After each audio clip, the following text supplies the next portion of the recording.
Good morning, Neil here with the Alternate Radio Show and my little show called the Who's Who of Santa Cruz. Now, I always ask my guests this question. You may not have been there yet. You may not qualify yet. Okay. Have you been to Marianne's Ice Cream? Yes. What's your favorite flavor?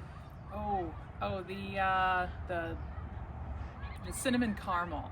Cinnamon caramel. Cinnamon caramel. Really? Yes. See, I would not order that because No. I can't stand cinnamon. I love cinnamon. You Yeah. do? Yes. So my question is always, and everybody has a different flavor. Yeah. You know? Everyone's different. Yeah. That's. So you've yeah. been there. We've Once been you've been there, once you've been there. We lived down in the flats, so we you do? could walk there Yeah. when we lived there. Yeah. A friend of mine just moved here about a month ago, and she said, "Can you take me somewhere where I get the whole flavor of Santa Cruz in one fell swoop? Yeah. I just want the quick tour." Okay. So I took her to Brady's, which is a dive bar on Seabright. Okay. And I just walked in there, and I go, "Here are you." Everybody from CEOs to like Yeah. drunk and disorderly. Perfect. Okay, this is. Give me a name again. Heather Schapals. Schapals. Chapel, like chapel. Like chapel. Like chapel. Okay, and she is the new superintendent of Seascape Golf Course. And I find that fascinating because I play golf there with my friends, and it's a great, isn't it? It's paradise. It's a beautiful property. Yeah. It's a really cute little gem. Let's talk about your golf career. How did you get started in becoming a superintendent? Well, it was quite by accident because I did not golf as a kid. Yeah. Golf was something that my dad and his brothers played. So for me, I got into it because my mom said at 17 years old, you need to get a summer job. Yeah. No more hanging out in the pool all summer long. You need to do something. Get a gig, yeah. And I said, I only want to do it if I can go outside. Yeah. Summer is the best part of being in Wisconsin. Well, it's beautiful, right? Yeah. So why would you want to spend all summer long inside? Yeah. So. Well, you were poolside with your mates. That's not too bad, right? Yeah. You know, get a job. Yeah, get a job. What's this about? Right. So, yeah. No, we went down to the local. Went to basically a job fair, Yeah. and there was the woman at the desk was like, the golf courses are always looking for kids. So we picked the local country club. It happened they needed help pretty desperately. Yeah. They looked at me and they're like, "Are you sure?" Yeah. And I was like, "Yeah, let's try this." What did you do? I raked bunkers. I pulled weeds in the flower beds. I Yeah. helped water the flowers. I did that for the first year, and I was absolutely enamored. Oh, you enjoyed it? I wanted to come back so bad, and Yeah. the next year they taught me how to use more equipment. Okay. And yeah, I just kept going. So it got me through the end of high school, and I started college getting a. Where'd you go? I went local, so I went UW Parkside. Okay. Was the closest to where I grew up. Like A smaller, right here. yeah, a smaller college, Yeah. just a satellite of the big UW system. Yeah. And I was going for chemistry, but I really loved what I did. So I changed and I kind of morphed it into the best that I could with where I was at, with the classes I could take. There was no turf degree at that campus, but I got a geoscience degree concentrating in soil and water science. And from there, it would just happened that the same time I graduated, the assistant superintendent at the first course I worked at left, and there was an opening. Yeah. And I had been working there for 6 years at that point, and it was just the perfect fit. So the superintendent that had been there, that had given me my very first job. What was that golf course called? Meadowbrook Country Club. Meadowbrook Country Club. Yep. In where? In Racine, Wisconsin. In Racine, Wisconsin. Yep. Yeah. So that's where I started. Good course? Nice private club. Yeah. Decent private club. It was probably the number 2 private club in the area. Okay. In southeastern Wisconsin. There were 3 of them. Yeah. And yeah, so that's where I started. Yeah. Is doing that. I got that assistant's gig, and from there, it just took off. I courses in around the Racine area and then into northern Illinois. So I had been assistant at a few places. Okay. Assistant as what's the job Assistant title? superintendent. Oh, assistant superintendent. Okay. Yeah. And then it just was it was time to move on from the area. Like getting a PGA card, is there a way if you have to make those steps in order to become a superintendent? It's not like a built-in step where they have to take the classes and they have to take their steps. It's you get your education and you try to find that gig where it's going to fit for you. Yeah. it's a little more structured, I think, for the young people getting into it now, where they go to turf school, they get their internships, and then that takes them off on whichever track that is, that direction they're going, depending on what internships they can get into. The turf itself, which you listen to, I watch golf on TV, and they go, there's bent grass and Poana grass, and there's different golf courses in different parts of the United States have different grasses. Approximately how many grasses are there you have to kind of have knowledge of? To have knowledge of Yes. it, well, you can split it first. Is Seascape different to Pasatiempo, or is Pasatiempo or Seascape different to the golf course and racing as far as what grass is growing? They're similar, but they are different. Okay. So you can first start by splitting everything in warm season and cool season. So everything in the northern part, even here. Okay. You get further south, you'll have more Bermuda grasses and warm season turf down there. The further north you get, then it's all cool season. We're kind of a mix of both. Like Bermuda can survive here, Kikuyu survives here. Those are warm season grasses. Yeah. Were you still employed in the wintertime there? Did you only just shut the whole thing down and come back in I in was. March? You know, as a kid, Yeah. I would be able to work part-time. Okay. We would, trim and split firewood and do things like Okay, that. yeah. Maybe work on some of the equipment. As an assistant, I would stay on full-time, Okay. plow snow, did a lot more work on equipment back Yeah. there. So gave there's a little bit. What gave you the itch to pack the bags and head west with the family? Wanting to take that next step. So I felt like where I was at, I had applied for a lot of superintendent positions, those head positions. In California?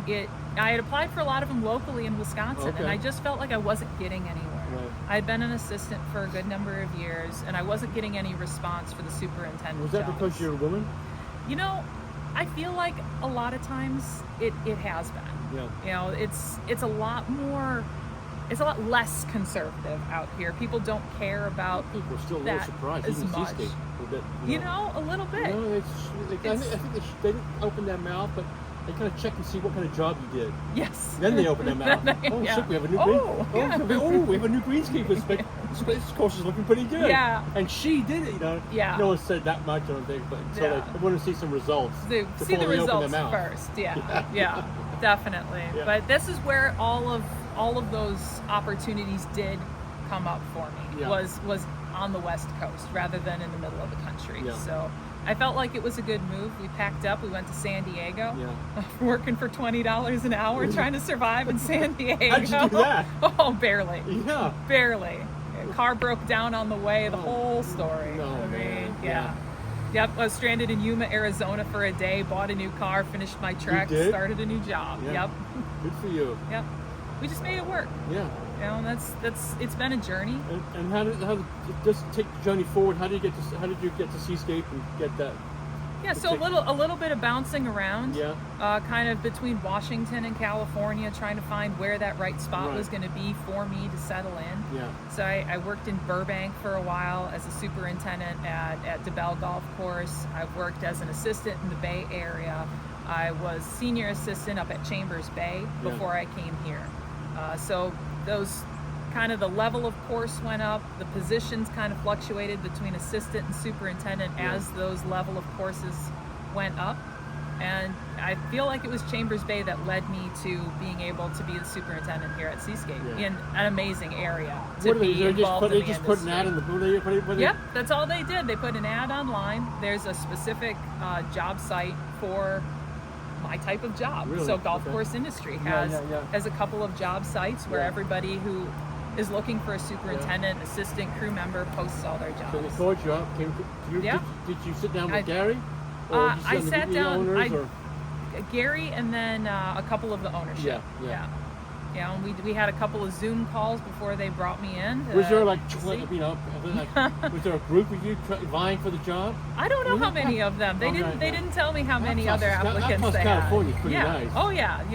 That's the thing is the moves we've made have had to be strategic. I want to keep growing my career. But when you look at it and you go, well, I can grow my career and move to the Central Coast of California. Yeah, I think you do that. What would be the pinnacle of your career? Pebble Beach, or Augusta, or something? Were those? Well, let me how to phrase this. Do you want to leave here? Would you leave here to go to like one of those pristine places, even like Augusta? So, You know, It's not the best place in the world to live in. It's not, you yeah. know, but the career and those moves do both come into consideration. Yeah. You have to balance the Yeah. two. You know, it can't be somewhere where it's like, oh, this course is amazing, but a lot of those courses may not pay as well because they've got the big name behind it, so they can draw you in at a lower price point than what you can really survive on. Yeah. So you've got to balance that. You know, I worked for, you know, Chambers Bay. They've got a name behind them. Yeah. The pay was not what you'd expect for a place that has a name behind it, that had a U.S. Open. It had the draw. It had the draw, and I needed that name on my resume to be able to make the difference, to make my resume stand out for the hundreds of others that are applying for all these different positions. So that was a big thing for you. Yeah. Yeah. What's an issue? What's an issue around here as far as I would think that water would be an issue around here. Water is an issue. It's becoming more of an issue. We do have a well. We're lucky in that we don't have to purchase any water at this point. Right. But I do pay very close attention to the amount of water that we're putting down on the golf course. When you first saw Seascape, when you did the interview, did you look at the course first and tell them what they needed, or did they give you the job and you went out and did your thing? And what was the first thing you had to tackle as golf course superintendent at Seascape? So during my interview process, I took a lengthy walk with just me and Gary through the property, and we talked about a lot of the issues. I asked a lot of questions about, you know, hey, what happened here, what happened there in the past. Amazing resource to have a general manager that's been there for 25 years, been through all the changes. So he was very honest with me about what we had and what we had to work with, and the direction that they wanted to take the place next. The first thing that I tackled was the greens. They had been aerified about a month prior to me arriving, and they were not healed up yet.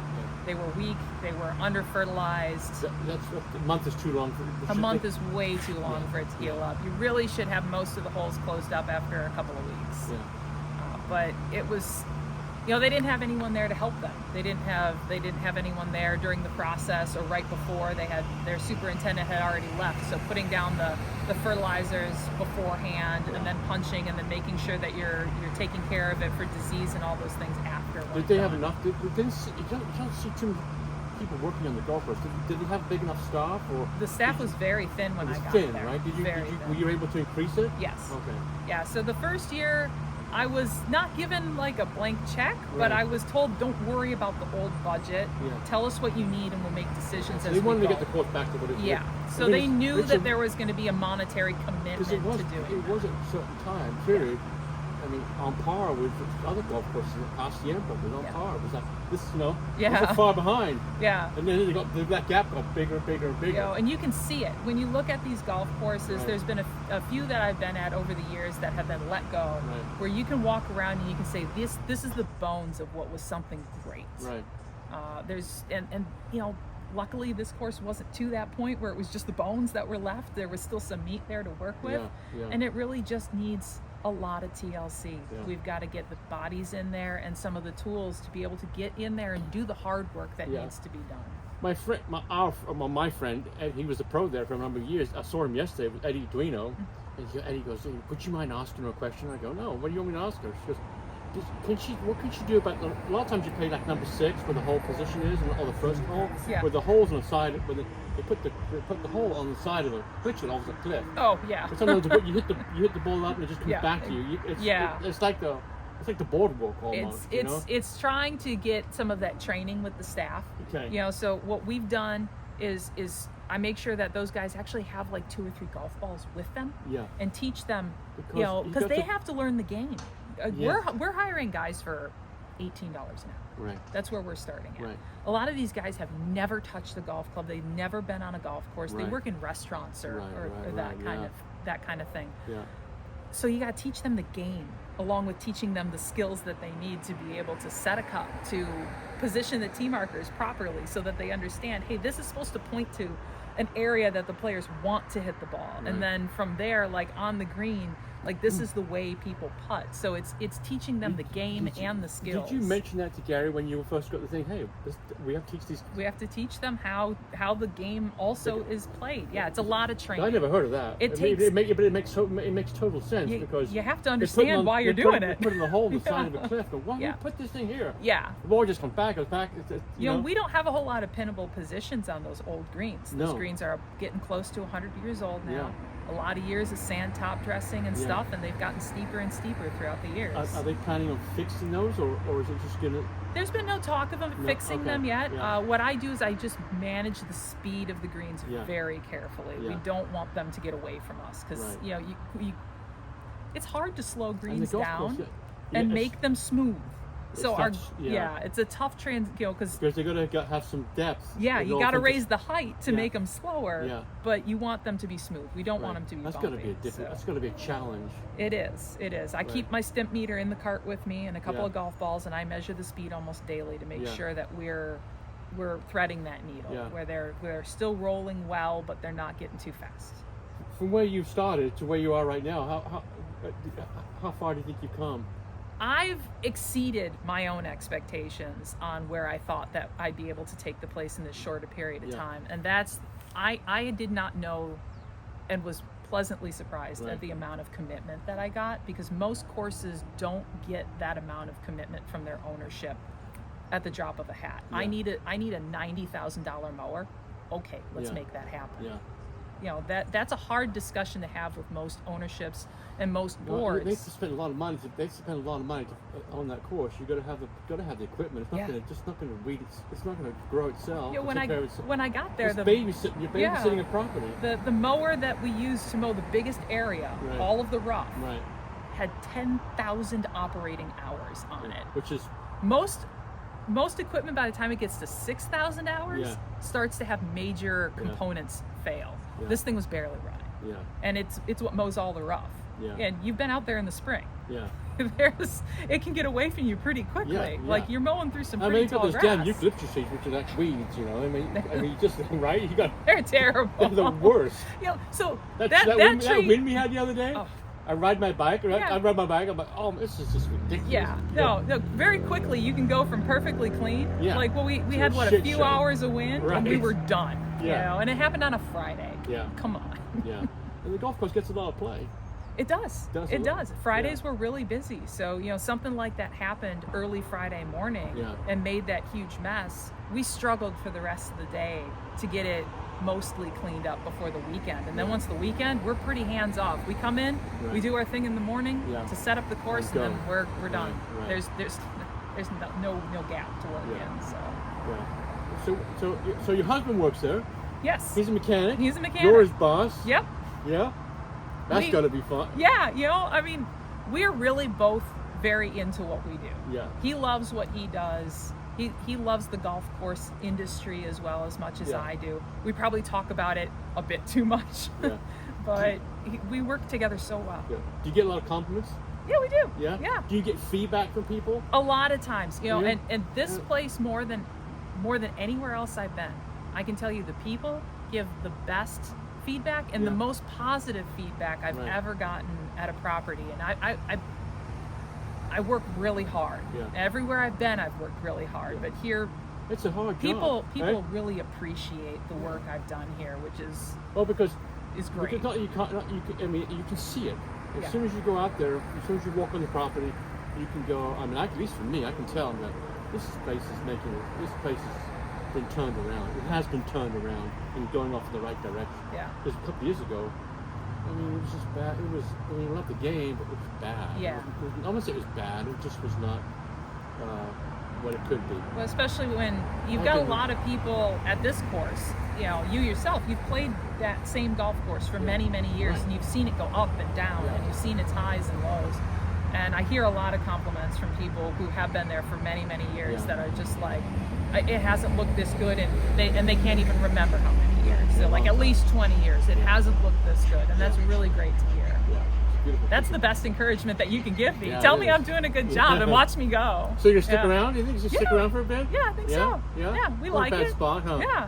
Yeah, it's a lot of fun. I mean, it's a great area. Yeah. Aptos is a beautiful town, Yeah. a nice town. Yeah. We recently moved up to Corralito, so Yeah, a little bit beautiful. nice and quiet, Yeah, a little more beautiful. open space Yeah, up there. So yeah. tell me about your day. What time do you start? What time do you start? We start at 5 a.m. At 5 a.m. I get up at 3:45. You do 3:45. At the course at 5 by 5. At the course by And 5. what do you? You know, do we you have a have a- schedule for each day? Yep. Okay. Yeah. So I often make the schedule out of what we're going to do a week in advance. I hope that the weather is going to hold and that the people are going to show up, and we do what we can. If those plans don't work out, but yeah, every week I plan on what we're going to do, Yeah. and we have a And you morning. can rely on the weather. You can get the weather forecast The weather, way out there, yeah. right? And So you know what's it's- coming, what's not coming. It's pretty good. Sometimes the rain totals will get you a little bit here Right, because they right. just don't know how much moisture is going to get pulled off the ocean Right. sometimes. But And green, most of the summers, you're yeah. good. And the you greens know. aeration is based upon what? Timing, mostly with the golf schedule, Okay. is what that's based off All of. I've been trying to make a few tweaks in it to kind of tighten it together a little bit more. yeah. You do it too early or too late, and then you just end up with weather that's not conducive to Right. healing in. Yeah. So, yeah, we've moved it a week each direction to kind of tighten it up. And, Yeah. But I understand the constraints of the golf schedule as well. Yeah, People want to sure. come, they want to play, they don't want to play on sandy No, greens. that's, you can't get around that. Yeah. You can't get around No, that. but it is the most important process we do on the most important surface of Is the it? entire Greens, yeah, property. yeah. Yes. Yeah. Because the only golf club that you use on every hole is your putter. So Yep. you might as well, you got to get Yep. the greens right, right? Yeah. Right. And do you play the game? Not as much as I should. Right. I've been getting into it a little bit more. Yeah. As I said, I didn't start out doing this because I loved golf. Yeah. I started out doing it because I love the outdoors. So Yeah. it took me a little bit to get into the game. But I hit the driving range a little bit more than I do the Do you? course. I'll spend a couple hours at the driving range and I'm going to say this. I played with the same golf group of guys for years, and I'm going to say this. I have this on camera, and they lie and they cheat, and they heckle, Yeah. right? But we like to, Gary Yeah. plays with us, and, Oh, okay. and Brant Yeah. plays with us too. So we'd like to have you come play one of these days. Yeah, It'd I be would fun. love to. I'll Yeah. hit you up. That's Come great. Play with the guys, Yeah. They should all thank you for crying out loud. But anyway, they're liars, cheaters, and thieves. All you guys are. Thank you. Thank you. Yeah, thanks. Yes. That was awesome. Thank you so much. Oh yeah, of course.